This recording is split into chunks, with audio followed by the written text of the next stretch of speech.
ഞാൻ പന്തലാമ്പാടം പാലക്കാട് ജില്ലയിൽ നിന്ന് വരുന്നു. പന്തലാമ്പാടം ഇടവകയാണ് എൻ്റെ. ആദ്യമേ തന്നെ ഞാൻ ഈ അൾത്താരയിൽ വന്ന് സാക്ഷ്യം പറഞ്ഞതിന് ഞാൻ അമ്മയോടും തിരുക്കുമാരനോടും ഞാൻ നന്ദി പറയുന്നു. പിന്നെ ഞാൻ 2020 ആദ്യമായിട്ട് ഉടമ്പടി എടുത്തത്. അപ്പോൾ സാക്ഷ്യം പറയാൻ വൈകിയതിന് അമ്മ മാതാവിനോടും തിരുക്കുമാരനോടും ഞാൻ മാപ്പപേക്ഷിക്കുന്നു. ഇതെൻ്റെ പപ്പയാണ്. ഞങ്ങൾ 3 പെൺപിള്ളേരാണ്. അതിൽ എനിക്കും എൻ്റെ അനിയത്തിക്കും വിവാഹത്തിന് വേണ്ടി 30 ലക്ഷം ലോൺ സഹകരണ ബാങ്കിൽ നിന്ന് ലോൺ എടുത്തിട്ടുണ്ടായിരുന്നു. അപ്പോൾ അത് പലിശയൊക്കെ കയറി അടയ്ക്കാൻ പറ്റാണ്ട് 10 വർഷങ്ങളായിട്ട് നീണ്ടു നിന്നു. അപ്പോഴേക്കും 60 ലക്ഷത്തോളമായി. അപ്പോൾ ഏതാണ്ട് ജപ്തി നോട്ടീസിൻ്റെ വിളി വന്നു. അപ്പോൾ ആകെ ബുദ്ധിമുട്ടിലായി. സ്ഥലം കച്ചവടമാക്കാനായിട്ട് കുറേ ഓടി നടന്നു. പക്ഷേ ഒന്നും ശരിയായിട്ടുണ്ടായിരുന്നില്ല. അപ്പോഴാണ് ഞങ്ങൾ ഉടമ്പടിയെ കുറിച്ച് അറിഞ്ഞത്.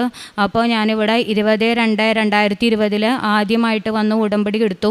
അതിൻ്റെ ഫലമായിട്ട് ഞാൻ വീടിൻ്റെ 4 അതിർത്തികളിലും ഉടമ്പടി ഉപ്പും തൈലവും ചേർത്ത് പ്രാർത്ഥിച്ചു. പിന്നെ പപ്പ വന്ന് അഖണ്ഡ ജപമാലയിൽ വന്ന് പപ്പയും അമ്മയും വന്ന് കൃപാസനത്തിൽ അഖണ്ഡ ജപമാലയിൽ വന്ന് പ്രാർത്ഥിച്ചതിൻ്റെ ഫലമായി നവംബർ മാസത്തിൽ ഞങ്ങളുടെ ബാക്കിലത്തെ 3 സെൻറ്റ് സ്ഥലം ചേട്ടൻ ഒരു വ്യക്തി സ്ഥലം കച്ചവടമാക്കി. അങ്ങനെ ഞങ്ങളുടെ കടബാധ്യത 60 ലക്ഷം ബാധ്യത ആ ചേട്ടൻ ഏറ്റെടുത്ത് ജപ്തിയിൽ നിന്നും മാറ്റം തന്ന് അനുഗ്രഹിച്ചു. അമ്മ മാതാവിനും തിരുക്കുമാരനും ഞാൻ 1000 നന്ദി പറയുന്നു. പിന്നെ രണ്ടാമത് പറയുന്നത് എൻ്റെ ഹസ്ബൻഡിനെ കുറിച്ചാണ്. എൻ്റെ ഹസ്ബൻഡ് മിലിറ്ററിയിലാണ് വർക്ക് ചെയ്യുന്നത്. അപ്പോൾ 17 വർഷം സർവീസ് ചെയ്തു. അതിനുശേഷം വന്നപ്പോൾ പെൻഷൻ്റെ ശമ്പളം ശരിയായിട്ടുണ്ടായിരുന്നില്ല. അപ്പോൾ ഇവിടെ വന്ന് ആദ്യമായി ഉടമ്പടിയിലെടുത്ത് പ്രാർത്ഥിച്ചു. അമ്മ മാതാവിൻ്റെ പേടകത്തിൽ വന്ന് നിയോഗം സമർപ്പിച്ചതിൻ്റെ ഫലമായിട്ട് അപ്പം തന്നെ ഹസ്ബൻഡിൻ്റെ ഫോണിലേക്ക് മെസ്സേജ് വന്നു, പെൻഷൻ ശരിയായി എന്ന് പറഞ്ഞ്. അപ്പോൾ അത് പെട്ടെന്ന് തന്നെ പിന്നെ ഞങ്ങൾക്ക് പെൻഷൻ ശരിയാക്കി തന്നു. പിന്നെ എനിക്ക് 2 പെൺമക്കളാണ്.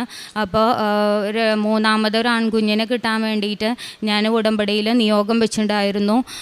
ഉടമ്പടിയിൽ നിയോഗം വെച്ചതിൻ്റെ പിറ്റത്തെ മാസം തന്നെ ഞാൻ പ്രഗ്നൻ്റായി.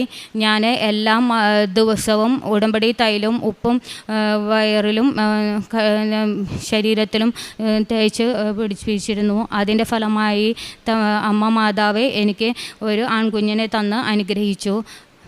പിന്നെ നാലാമത് പറയുന്നത്, ഞങ്ങൾ രാത്രിയിൽ പപ്പയുടെ ബർത്ത്ഡേ കഴിഞ്ഞ് വീട്ടിലേക്ക് തിരിച്ചു പോകുമ്പോൾ പെട്ടെന്ന് ഹസ്ബൻഡിൻ്റെ കണ്ണടഞ്ഞു പോയി. അപ്പോൾ തന്നെ വണ്ടി ഡിവൈഡറിൽ കയറിപ്പോയി. അങ്ങനെ വണ്ടി തിരിഞ്ഞു. പക്ഷേ ഒരു കുഴപ്പമില്ലാതെ കൃപാസന മാതാവ് ഞങ്ങളെ രക്ഷിച്ചു. കൃപാസന മാതാവിനും അമ്മയ്ക്ക് ഈശോയ്ക്കും 1000 നന്ദി പറയുന്നു. അത് ഞാൻ ഉടമ്പടി പത്രവും ലോക്കറ്റും എപ്പോഴും ഞാൻ എൻ്റെ കയ്യിൽ വെച്ചിരുന്നു. അതിൻ്റെ ഫലമായിട്ട് ഞാൻ എപ്പോഴും ഞാൻ ധ്യാനങ്ങളും ഉടമ്പടി ധ്യാനവും സാക്ഷ്യങ്ങളും ഒക്കെ കേൾക്കുകയും അതുപോലെ ഷെയർ ചെയ്യുകയും ഒക്കെ ചെയ്തുകൊണ്ടിരുന്നു. പിന്നെ ഞാൻ കാരുണ്യ പ്രവർത്തികൾ ചെയ്യുകയെന്ന് പറഞ്ഞാൽ അവിടെ വീടിൻ്റെ അടുത്തും പിന്നെ രോഗികളായവരെ സന്ദർശിക്കുകയൊക്കെ ചെയ്തിരുന്നു. പിന്നെ വസ്ത്രങ്ങളൊക്കെ പാവങ്ങൾക്കൊക്കെ കൊടുത്തിരുന്നു. പിന്നെ എൻ്റെ ഹസ്ബൻഡിൻ്റെ കയ്യിലുള്ളത് എന്തായാലും അതൊക്കെ പാവങ്ങൾക്കൊക്കെ കൊടുത്ത് സഹായിക്കുമായിരുന്നു. അങ്ങനെ ഞാനും എൻ്റെ കുടുംബവും കൃപാസന മാതാവിനോടും അടുത്ത് പ്രാർത്ഥനയിലൊക്കെ അടുത്ത് വന്ന് ഇരിക്കുന്നു. പിന്നെ ഞങ്ങൾ ഒരു പ്രാവശ്യം ഞാനും പിള്ളേരും പറമ്പിൽ നടക്കുമ്പോൾ അമ്മയെ മഴവില്ലിൻ്റെ രൂപത്തിൽ കണ്ടു. അതിന് അമ്മ മാതാവിനോടും തിരുക്കുമാരനോടും ഞാൻ 1000 നന്ദി പറയുന്നു. 1 യോഹന്നാൻ 4:4. കുഞ്ഞുമക്കളെ, നിങ്ങൾ ദൈവത്തിൽ നിന്നുള്ളവരാണ്. നിങ്ങൾ വ്യാജപ്രവാചകന്മാരെ കീഴ്പ്പെടുത്തിയിരിക്കുന്നു. എന്തെന്നാൽ നിങ്ങളുടെ ഉള്ളിലുള്ളവൻ ലോകത്തിലുള്ളവനേക്കാൾ വലിയവനാണ്. പ്രിയമുള്ളവരെ, ഈ സഹോദരി നമ്മോട് പറഞ്ഞത് അവർക്ക് കിട്ടിയ വലിയ അനുഗ്രഹത്തെക്കുറിച്ചാണ് ഈ അൾത്താരയിൽ സാക്ഷ്യപ്പെടുത്തുന്നത്. അപ്പൻ്റെ സാക്ഷ്യം അപ്പനാണ് ഇവിടെ നിൽക്കുന്നത്. 2 പെൺമക്കളുണ്ട്.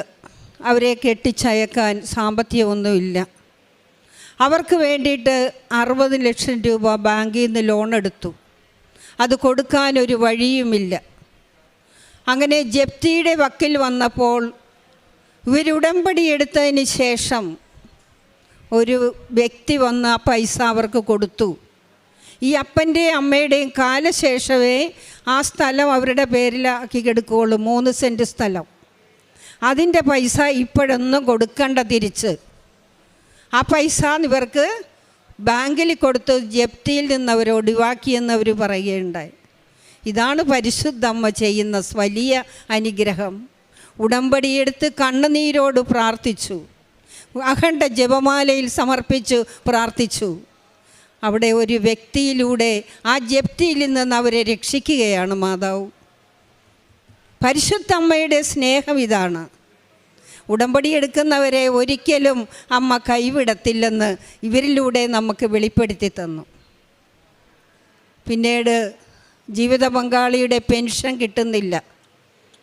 വളരെയധികം വേദനയിലാണ്. 3 കുഞ്ഞുങ്ങളുണ്ട്. അവരെ സംരക്ഷിക്കണം.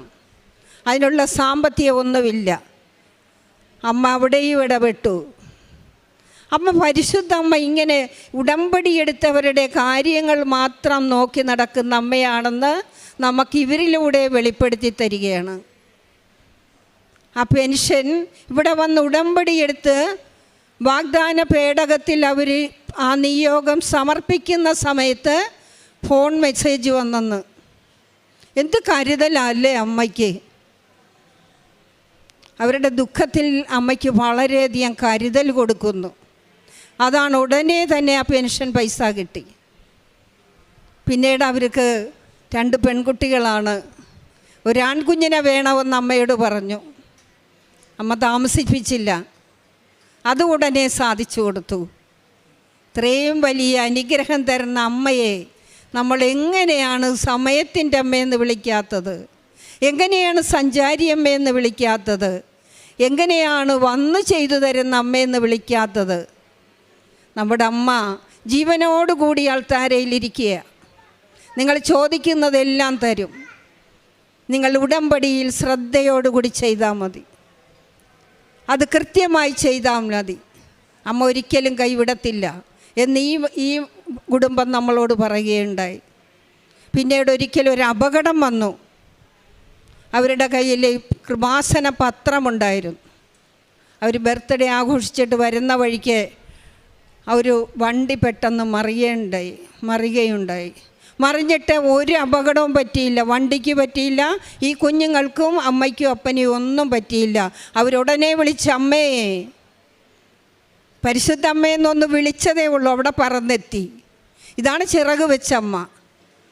പറന്നെത്തും. നിങ്ങൾ വിളിക്കണ വിളിപ്പുറത്തെത്തുന്ന അമ്മയാ.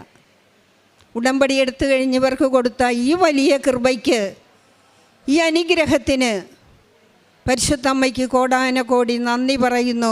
അമ്മ വഴി ഈശോയ്ക്ക് നമ്മൾക്ക് കരങ്ങളടിച്ച് അമ്മയ്ക്ക് നന്ദി പറയാം.